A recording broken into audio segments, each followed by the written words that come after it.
Olá, ouvintes do Criminal Player, é muito legal vocês aqui conosco e hoje tem Cristiano Marona, que foi um baita advogado, escreveu um livro que não é um livro, é uma bíblia que você tem, de fato, uma análise da lei de drogas, mas não aquela análise que vai direto nos crimes, e ela aborda o contexto. Tem uma parte que eu acho maravilhosa, Cristiano, que é a parte em que quase nós fixamos pelo Conselho de Drogas os valores que a Dilma Rousseff, na outra H, não assinou. Então, assim, boa parte das discussões que nós temos hoje, elas poderiam ter sido resolvidas naquele contexto histórico. E esse livro é um livro operacional que trabalha doutrina, jurisprudência, mas trabalha alguém que sempre esteve envolvido com isso, foi presidente do BCCRIM. Então, eu queria agradecer muito ao Cristiano Marona, que abraçou a comunidade do Criminal Player, que ele pudesse apresentar. Ele contou que veio uma edição nova por aí. Qual é o desafio daquela edição? O que houve de alteração? Todos nós sabemos que a decisão do Supremo fez um contexto. E o que tu tens de expectativas em dois caminhos? Primeiro, do que nós temos da 11.000, a passagem pela decisão do Supremo e essa reconstrução do livro que andas fazendo e as perspectivas para 2025. Bom, Alexandre, em primeiro lugar, um grande prazer estar aqui contigo. Você que é uma referência para todos nós que atuamos no campo da advocacia criminal. A comunidade Criminal Player vem sendo uma experiência muito bacana. Então, muito obrigado por proporcionar a todos nós essa experiência. Bom, o meu livro, Lei de Drogas Interpretada na Perspectiva da Liberdade, é uma tentativa de reunião do conhecimento produzido pelo antiproibicionismo nos últimos anos, tendo em vista que eu identifiquei que no mercado editorial a maior parte dos livros que comentam a lei de drogas costuma ter um viés punitivista, né, em que falta esse olhar crítico.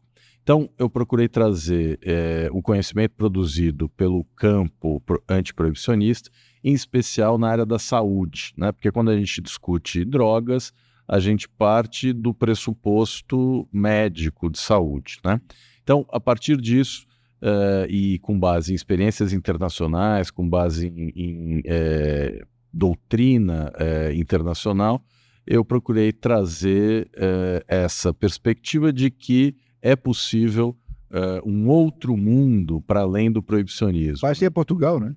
Exatamente. Portugal, inclusive, é o modelo no qual o Supremo se baseou para tomar essa decisão no RM 635-659, compreendendo que uma política de drogas em relação ao usuário deve se afastar do sistema de justiça criminal e se aproximar de uma abordagem que garanta saúde, redução de danos e direitos humanos, né? A decisão do Supremo, ela frustrou muita gente que esperava mais, né?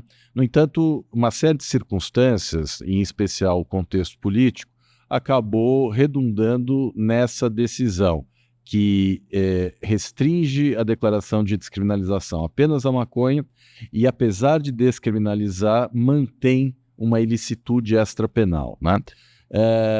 Tentando enxergar o meio copo cheio, essa é uma decisão que não é um ponto de chegada, é um ponto de partida. Eu acho que a partir dela é possível buscar avançar a política de drogas, seja pela inclusão das demais drogas ilegais na descriminalização, eu acredito que o Supremo deve avançar nesse sentido, seja na tentativa de construir um modelo que consiga conciliar essa ilicitude extrapenal com outros avanços, né? Inclusive, eu fui convidado pela professora Ludmila Rajar, que é professora titular de cardiologia da Faculdade de Medicina da USP, e que compôs um grupo de especialistas que agora está dialogando com o Supremo, com o CNJ, na tentativa de replicar aqui o que foi feito em Portugal. Em Portugal, quando a descriminalização foi aprovada em 2001, eles fizeram um grande investimento em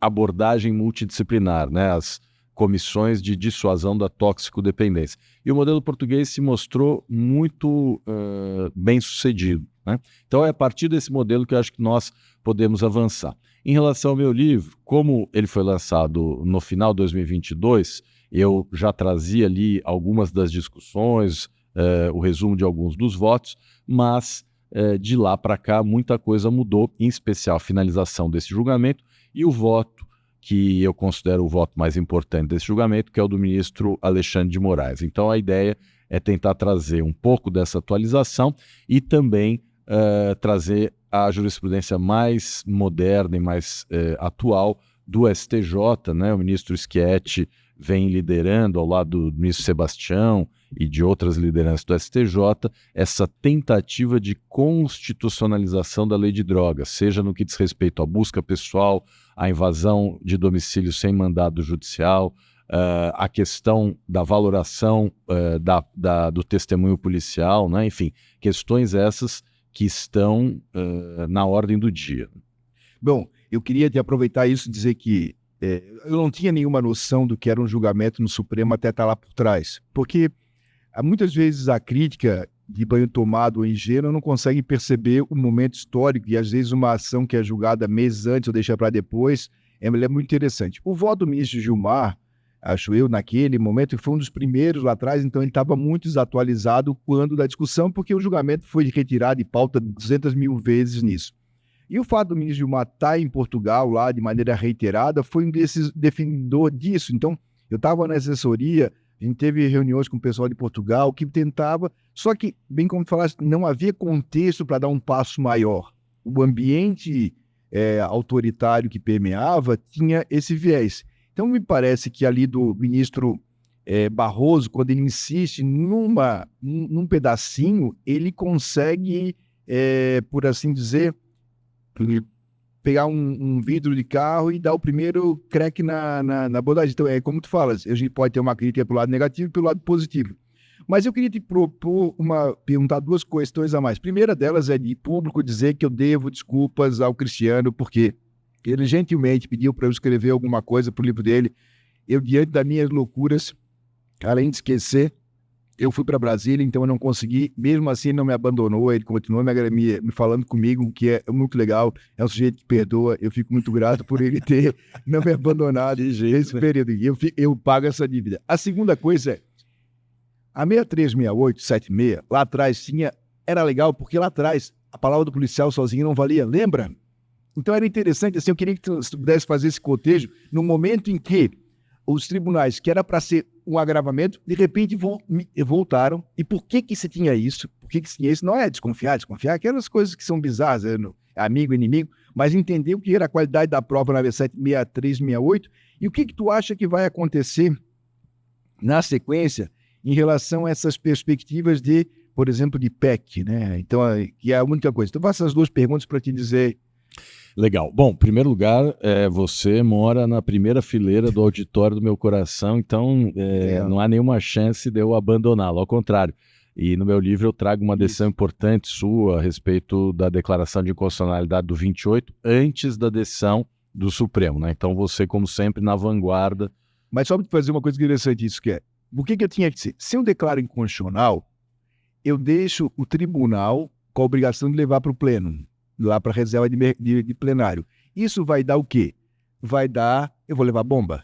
Então eu pensei em fazer a nulidade parcial sem redução do texto, porque eu dou um MacGyver ali no controle de constitucionalidade para poder sair por ali. Então eu só te agradeço muito pela referência dessa discussão, porque foi lá atrás disso que era a ideia de, bom, se eu tenho nulidade parcial sem redução do texto, interpretação conforme, eu fujo da discussão no plenário e vou nessa. Então, eu te agradeço muito pela referência e várias pessoas voltaram porque tu desse viabilidade a essa decisão. Obrigado.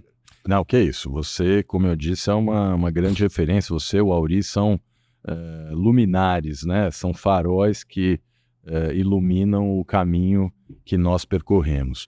Bom, a grande questão da lei de drogas, né, desde a 63, 68 e na 11.343 também, é a questão da diferenciação entre usuário e traficante, né? E desde as convenções, acho até que como uma estratégia político-criminal de dissuasão do uso de drogas, a possibilidade de usuário ser criminalizado como traficante, ela é real, ela é concreta. Há, inclusive, trechos, né, dispositivos dos tratados de 61 e de 71 que propõem que o enquadramento jurídico preferencial de pessoas flagradas com drogas seja o tráfico, a menos que elas comprovem a sua condição de usuário, o que representa uma inversão completa da regra da presunção de inocência e do ônus da prova, né?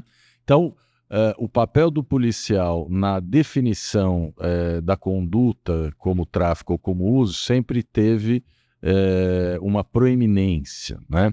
E a tradição jurídica brasileira sempre foi a de prestigiar o testemunho policial como uma prova válida, aquela questão da presunção de veracidade, essa confusão entre Conteúdo e forma. Exato, e o direito administrativo, que pressupõe a validade a priori dos atos administrativos, que no processo penal não tem cabimento, né? Quer dizer, uma introdução indevida de um princípio, de um raciocínio que é estranho à lógica do processo criminal.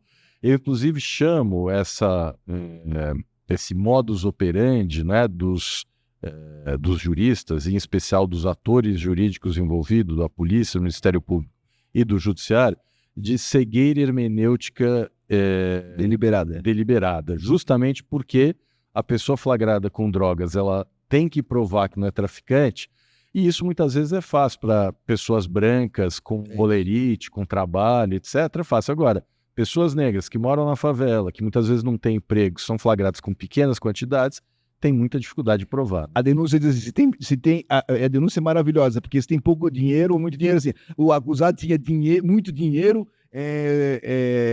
Isso é pouca droga e o celular. Se tinha muita droga, dinheiro e celular. Cara, qualquer coisa vale, porque... Exato, é uma prova diabólica. Como é que você vai provar que você não é, né? Se tinha pouco é porque já tinha vendido, se tem muito é porque não ia vender. Cara, é bizarro. E bizarro. É tautológico. E assim, é a prova do racismo estrutural. Né? Quantas e quantas sentenças a gente observa dizendo a pessoa foi flagrada num local que é dominado por uma facção criminosa, portanto, ela só pode pertencer a organizações criminosas. E tem uma outra questão também que é muito preocupante. O Marcelo Semer, ele trata disso, outras pesquisas, que a maioria dos casos de tráfico de drogas no Brasil envolve quantidades que são compatíveis com o uso pessoal, né? Então, o Marcelo Semer fala, cerca de 90% dos casos são quantidades compatíveis com o uso pessoal. Aqueles casos que envolvem grandes quantidades são a minoria, até porque a qualidade da investigação do tráfico de drogas é muito baixa. E aí, o Justa, que é a organização da qual eu faço parte, www.justa.org.br, acabou de lançar uma pesquisa essa semana, e eu convido a todos que visitem o nosso site. Nós temos lá um visualizador de dados que pode ser acessado, e os dados dizem respeito a 22 estados da federação. Então, nós identificamos que de cada R$10 que são gastos com polícia, 6 ficam com a polícia militar, 4 vão para a polícia civil e polícia técnico-científica. Essa situação, ela gera essas consequências. Do lado da polícia civil e da polícia técnico-científica, uma baixa capacidade de investigação. Nós sabemos que, no caso dos homicídios, por exemplo, de cada 3 homicídios, 2 não têm a sua autoria esclarecida, segundo uma pesquisa do Instituto Sou da Paz. E, de outro lado, uma hipertrofia da polícia militar e, como consequência, processos que se iniciam a partir de um policiamento ostensivo que tem também uma orientação racial e classista. E isso gera distorções, porque a polícia militar acaba fazendo o trabalho da polícia civil. Então você tem hoje a inteligência da polícia militar fazendo, às vezes, de polícia judiciária, né? E isso cria uma espécie de confronto institucional, né?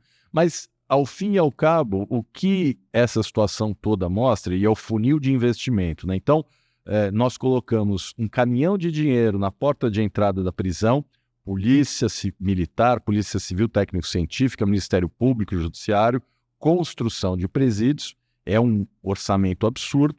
E aí, quando a gente olha a porta de saída, as políticas para egressos, é um dinheiro ridículo. Muitos estados não têm políticas para egressos e os que têm um dinheiro muito insuficiente, né? O que gera essa taxa de reincidência elevadíssima. E o tráfico de drogas é o carro-chefe dessa política criminal absolutamente fracassada e que retroalimenta a produção de mais crime, de mais prisão, de mais sensação de insegurança. Resumiste de uma maneira maravilhosa essa nossa angústia, que é Eu tenho uma dúvida se qualifico ela de racional ou de imbecil. Eu não tenho, às vezes eu fico na dúvida de qual dos, mas eu não tenho terceira opção, porque ela é assim e fazer isso é irracional. Mas vale a pena ler o livro. Eu fico devendo, a gente vai continuar essa história. Depois lá na comunidade a gente vai fazer um perfil para divulgar a Justa. Muito obrigado, Cristiano Marona, por ter vindo a Florianópolis, participar da nossa imersão. Eu sei que tu vai entrar em campo daqui a pouco para poder explicar esse modelo para o pessoal. Muitíssimo obrigado por ser meu amigo, por me perdoar aqui. E eu fico devendo um resumo do teu livro para a próxima edição, então. Não tem que perdoar, Alexandre. Eu que te agradeço pela generosidade e gentileza com que você sempre me tratou. Ser seu amigo é um grande privilégio e poder estar aqui hoje desfrutando dessas palestras fantásticas, né? Desse aprendizado, dessa requalificação, é uma oportunidade única. Então, só tenho agradecimentos a fazer a você. Muito obrigado. Obrigadão a você. Valeu.